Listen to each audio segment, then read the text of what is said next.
This looks like a job for Superman.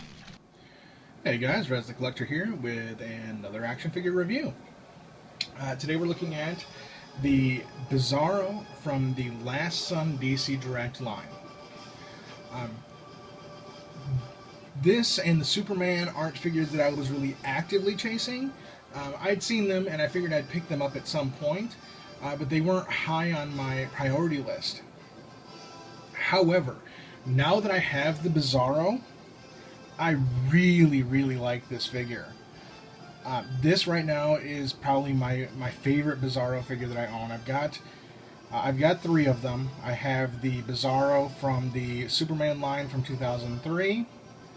I have the Bizarro from Mattel, the S3 sculpt, and I have him. And this dude he is one just big, hefty figure. I've looked at the Superman, and apparently the Superman's like he's 7.5 inches tall. So these guys are towering over even the 7-inch figures, and even more so the 6-inch Mattels. Now that I have him, I'm definitely on the search for the Superman from this series. There is a loose one I've seen on eBay. For 20 bucks, for an extra 10 bucks, I can get him with his stand, and I don't know that the stand is really worth 10 bucks to me. So I may just end up picking up the loose one that's on eBay for 20. But I definitely have got to have him now. After seeing this Bizarro, he is a gotta have figure for me now. Let's go ahead and just take a closer look at this guy. The head sculpt is just awesome. The way that they did that, their take on Bizarro is a little different than you normally see. I mean, sometimes he's just pale. Sometimes he has weird angular features like he's in a Picasso painting. And these are more like scars than anything else. He's got that just open mouth scream. I mean, generally he's got a grimace or some such thing. At least on the other two that I have, he's kind of grimacing. But in this one, he's full out just yelling. And the detail is just it's so good. I mean, down to his nostrils. The only thing I would say is his eyes aren't centered correctly. One's looking a little bit up than the other. But just look at, I mean, even his teeth. I mean, look at that. And how far back that goes. I mean, I think they've even got a uvula in there, it looks like. They did an amazing job. I'm not sure who sculpted this. But whoever it was an amazing job. Did an amazing job. I should have looked it up. There's a few artists that come to mind that would have done such a great job, and the top of the list, and the top of my head that pops in is Tim Bruckner. Not sure if this is him or not, but just a fantastic sculpt. And like I said, he's hefty. I mean, he is a big guy, and I like the differences they made in the suit, such as the little boots that only come up to almost basically ankle high. And the way he's designed, he's kind of hunched over. He doesn't really stand straight. And I really like that. Now, a lot of times when they make a character overly muscled, it doesn't look right. But his proportions are pretty much perfect. From the width of the chest to the hips to the legs, nothing seems disproportionate. The only thing maybe is the hands are pretty big, but I mean, really, it's just. I mean, I'm like in love with this figure right now. He's awesome. I mean, of course, I saw him in the lot on eBay. And I was like, okay, cool. The Last Son Bizarro, he'll be nice to have, but. Right now, he's kind of coming out as one of my favorites from this whole set I got for Christmas. And I could keep going on and on about him, but let's go ahead and get into the actual details of the figure. He, of course, is a purplish color with a red cape. He, of course, has the backwards S both on the front and a yellow backwards S on the back. And that S is in a red color instead of your usual black.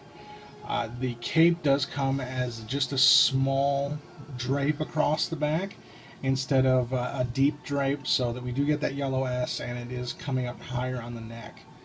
Excuse me. He has chains wrapped around his hands. Now, I've actually never read the Last Son storyline. It came out after I basically stopped reading comics. Now, I know his other hand rotates, so I'm assuming this one it does as well. Okay, yeah, there we go. We do get some rotation in the hand, more so this one than the other one. The chains are a little tighter on this arm. This one, they move a little bit more. But the chains is a really nice touch, and I'm assuming it has something to do with the story. I'm going to have to go ahead and see if Amazon has that for my Kindle and pick that up. Because now I really want to read the story as well. He does have the S in the belt buckle, and that, just like the S in the chest, is also reversed. And of course, like I said, he's got these like little booty boots, you know, and I really, really like them. I really like the differences and the way that they took this character. Now, articulation-wise, he does have a ball-jointed head. He can go up and down, though not very far. He does get blocked by the massive portion of that back neck. And of course, he can go side to side.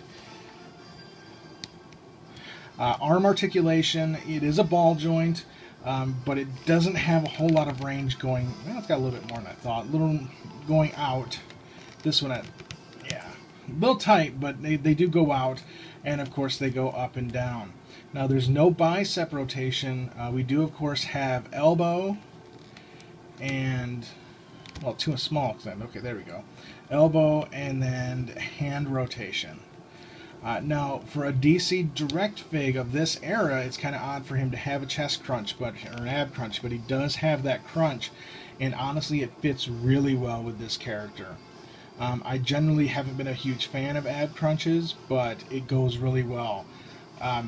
Another character I can think of that the ab crunch is really fitting for it is the Batman Arkham Origins from DC Collectibles.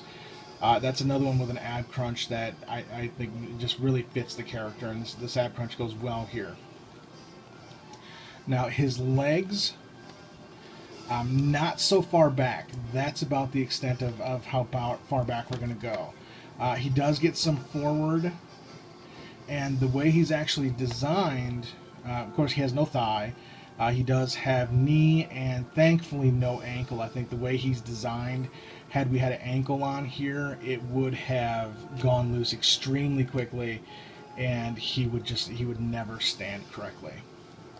Now, the way he's designed, he's kind of designed to be in a walking stance, because of the way his legs are. I mean, this is pretty much as straight standing as you're ever going to get him, and I'm completely fine with that because he's got this monstery kind of just feel about him, the way he would move and walk. So this is pretty much him standing straight for this figure. Just take one last look around here at the 360. I really need to get a rotating thing because I'm sick of rotating everything. I don't, of course, have the stand for him, as he was part of that loose figure lot. He did come with an S stand that was red and yellow. They had done a couple different variations of that stand. There was the blue ones, there was the red ones, there was the red and yellows, and then there was red and blacks, I believe, as well. So, overall impression of this character is he is awesome. If you don't have him, I highly recommend picking him up. eBay, Amazon, whatever you need to do, pick this guy up. He is a great figure, and I definitely am going to be adding the Superman to the collection because, yeah, I've got to have him now. He is going to be my next purchase. He's just moved up to the top of the line ahead of anything else that's coming out, as I need to have the Superman Last Son. So, as always, I'm gushing a little bit on this character. This is Rez the Collector. If you're not a subscriber, please subscribe to the channel. I put out action figure reviews as often as I can. I, of course, will be reviewing anything new that I purchase. I've got some more Superman reviews that are coming up from a lot that I received for Christmas. Go ahead and hit the like button. Leave me a comment. I do like to hear from everybody. I do want to thank you so much for watching, and you have a great day.